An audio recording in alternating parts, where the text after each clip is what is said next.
Взех си чанта за 5000 евро. Предполагам, нямате търпение да видите каква е тази чанта, която аджеба си взех, така че сега ще анбоксваме заедно. Та-дам! Тежи 4 кг. Не мога да я нося на рамо и не мога да сложа нищо в нея. Да, леле, колко се вълнувам. Не съм я виждала още. Само на картинка.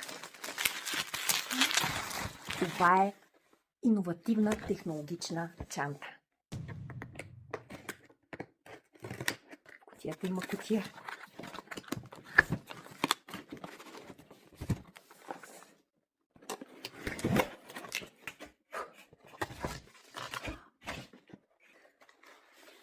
Идва с тази невероятна турбичка.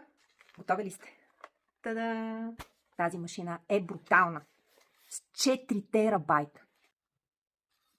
Както вече се досетихте, това не е чанта. И между другото, получих подарък дръвче от фирмата, от която я закупих. И най-готината част е, че тази чанта ще се самоизплати само за няколко месеца. За мен това е инвестиционна вещ. Това не е само за геймъри. Ако работите с тежки големи файлове, с тежки и сериозни програми, това е бруталната машина, с която няма невъзможни неща. Така че аз съм много щастлива от новата си придобивка. И съветът ми към вас е, ако си харчите парите, харчете ги умно. Не само за брандови марки, а спрямо нуждите си, защото знам, че сумата е шокираща, но на това нещо стойността му се възвръща.